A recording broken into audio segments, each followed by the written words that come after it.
Hello everyone, welcome back to my channel. কেমন আছো তোমরা সবাই? আশা করছি যে যেখান থেকে দেখছো ভালো আছো, সুস্থ আছো, আর আমি অনেক অনেক ভালো আছি। আর তোমাদের জন্য আমি আরও একটি নতুন ব্লগ নিয়ে চলে এসেছি। আই হোপ যে তোমাদেরকে আমার এই ভিডিওটি খুব ভালো লাগবে, তাই শেষ পর্যন্ত কন্টিনিউ করতে থাকো। তো দেখো, সকাল সকাল ঘুম থেকে উঠে গেছি আর যাই বাইরের বাসি কাজগুলো কমপ্লিট করে নিয়েছি। তো আজকে আমি একটু সকাল সকালে উঠেছিলাম, প্রায় 5টার সময় উঠেছিলাম, আর সমস্ত কাজ বাজ করে নিয়েছিলাম। থালা বাসন থেকে মাজা শুরু করে ঘর মোছা, বারান্দা মোছা সমস্ত কাজ কমপ্লিট হয়ে গেছে। তারপরেই দেখো এসেছি এদিকে ঘরটা পরিষ্কার করতে। তো বিছানা চাদরটা প্রথমে পরিষ্কার করে নিচ্ছি, আর এরপরে ঘরটাও ঝাড় দিয়ে নিচ্ছি। আর এখন যেহেতু আমার ছেলের এক্সাম রয়েছে, সেহেতু একটু সকাল সকাল ঘুম থেকে উঠতে হচ্ছে, আর তাড়াতাড়িটাই ওকেও রেডি করিয়ে দিতে হচ্ছে, আবার টিফিনটাও করা থাকছে। তো সেই জন্যে দেখো ঘরটা পরিষ্কার করে নিচ্ছি, আর এরপরে ছেলেকে উঠিয়ে দেবো। এখন প্রায় 5:30 বেজে গেছে, আর এখনই ছেলেকে উঠিয়ে দেবো। তো ছেলেকে উঠিয়ে ওইদিকে ব্রাশ করতে দিয়ে এসেছি, আর আমি এদিকে ঘরটা একটু ঝাড় দিয়ে মুছে নেব। তো পরম যেহেতু এখানে ছিল না, ওর মামা বাড়িতে ঘুমিয়েছিল, তো ওর দিদা ওকে রেখে গেল, আর ওখানে বসে ব্রাশ করছে। আর আমি এই দেখো ঘরটা প্রায় ঝাড় দেওয়া হয়ে গেছে। এবার বালতিতে করে জল নিয়ে ঘরটা মুছে নিই। আর কি বলতো, প্রতিদিনের কাজ সেই একই রকম, সমস্ত কাজই একই রকম করতেই হচ্ছে। সকাল সকাল ঘুম থেকে উঠে এটা ওটা আর কাজ লেগেও থাকছে। আর মেয়ে কিন্তু এখনও ঘুম থেকে ওঠেনি, ওরাও অন্য ঘরে ঘুমিয়ে রয়েছে। বাবা মেয়ে মিলে, দুজনে মিলে একসাথে ঘুমিয়ে রয়েছে। আর এই দেখো আমি ঘুম থেকে তাড়াতাড়ি উঠে গেছি, আর কাজ বাজ করেও নিয়েছি, আর ছেলেও উঠে চলে এসেছে, ও এখন রেডি হবে।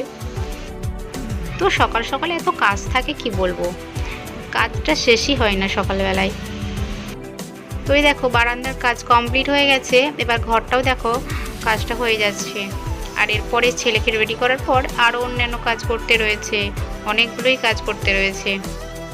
আর এখন যে গরম পড়েছে কি বলবো, বিছানাটা এত গরম হয়ে থাকছে, নিজেও গরম হয়ে যাচ্ছে। যেহেতু ওপরে আমাদের ঘর নাই, ওপরে দোতলা যেহেতু করা নাই, সেহেতু বিছানাটাও এত গরম কি বলবো, এই নিচেই ঘুমোতে হচ্ছে। এত গরম কি বলবো যে বিছানার চাদরটাও গরম হয়ে যাচ্ছে, আর মোবাইলটা রাখছি বিছানার উপরেও, তো সেটাও গরম হয়ে যাচ্ছে, এত তাপমাত্রা। তাই এখন এই দেখো কাজ বাজ করে ওই 9টার সময়তেই রান্নাটা বসিয়ে দেবো। আর এখন যেহেতু ছেলের পরীক্ষা রয়েছে, সেহেতু তাড়াতাড়ি চলে আসে, ওই 10টার মধ্যে স্কুল থেকে চলে আসে, তো সেই জন্যে রান্নাবান্নাটাও করে নিতে হচ্ছে। আর এই দেখো তোমাদের সাথে কথা বলতে বলতে আমার ঘরটা দেখো মোছা হয়ে গেছে। আর এবার যাবো ছেলেকে রেডি করতে, ও যেহেতু স্কুল যাবে। এই দেখো আমাকে তো রেডি করতেই হয়নি, ওই দেখো নিজে নিজেই রেডি হয়ে যাচ্ছে। তো ও বললো যে সকাল সকাল আমি কিছু খাবো না। সত্যি এই 5:30টার সময় সকাল সকাল কিছু খেতেই ভালো লাগে না, তো ওকে কিছু করে দিলাম না, শুধু কমপ্লেনটা খেয়েই চলে গেল। আর টিফিনে একটু কেক দিয়েছিলাম আর বিস্কিট দিয়েছিলাম। আর এই সকালবেলায় আমাদের তো কষ্ট হচ্ছে, ওদেরও কষ্ট। সেই সকাল সকাল ওদেরকেও ঘুম থেকে উঠতে হচ্ছে। আর ওই দেখো আমাকে তো ওকে ড্রেস পরিয়ে দিতে হয়নি, ও নিজে নিজেই ড্রেসটা করে নিয়েছি, মোজাটাও করে নিয়েছি। দেখো শুধু জুতোটাই পরিয়ে দিতে হচ্ছে।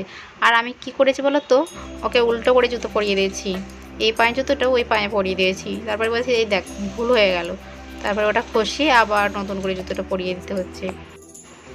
আর একদিন এত জেদ করে কি বলবো, তখন বলবে যে না স্কুল যাব না। আর আজকে কোনো ব্যাপারই নেই, আর আজকে যেহেতু অঙ্ক পরীক্ষা রয়েছে, ও ভীষণ অঙ্ক করতে ভালোবাসে।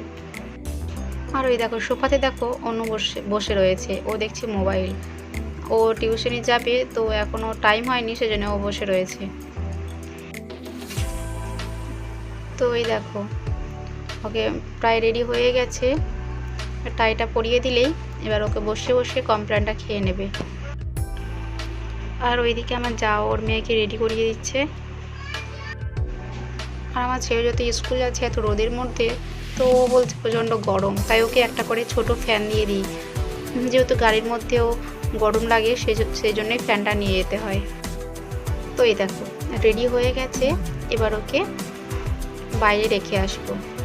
আর এরপরে চলে এলাম, ছেলে যেহেতু চলে গেছে স্কুলে, সেহেতু আমি চলে এলাম আমার দোকানে।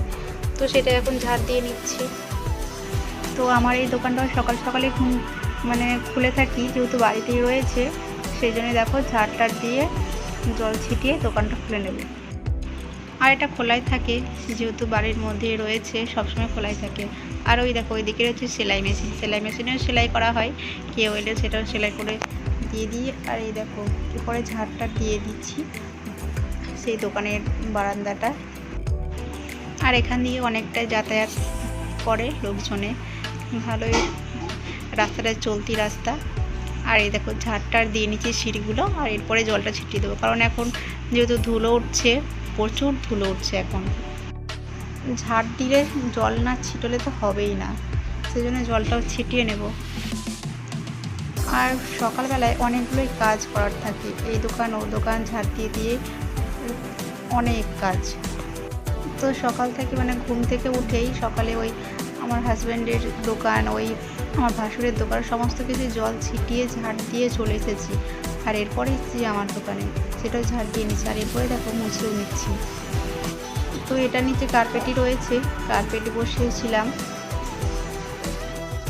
আর নিচটা প্রতিদিনই মুছে থাকি, কারণ এই ঘরটা না মুছলে হয় না, কারণ আমার মেয়ে এখানে প্রত্যেক দিনই খেলা করে নিচে বসে বসে। আমি ওইদিকে কাজ করি আর এইদিকে আমার মেয়ে বসে বসে খেলা করে।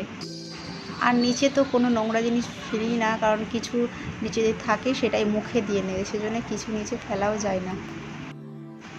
আর আমি যতটা সম্ভব সমস্ত কিছু পরিষ্কার করেই রাখি, কারণ আমার মেয়ে যেহেতু ছোটো, ও এখন নিচে হামাগুড়ি দিয়ে বেড়ায়, কিছু নিচে থাকলে তো মুখে দিয়ে নেবে, সেই জন্যই সমস্ত কিছু পরিষ্কার করেই রাখতে হয়।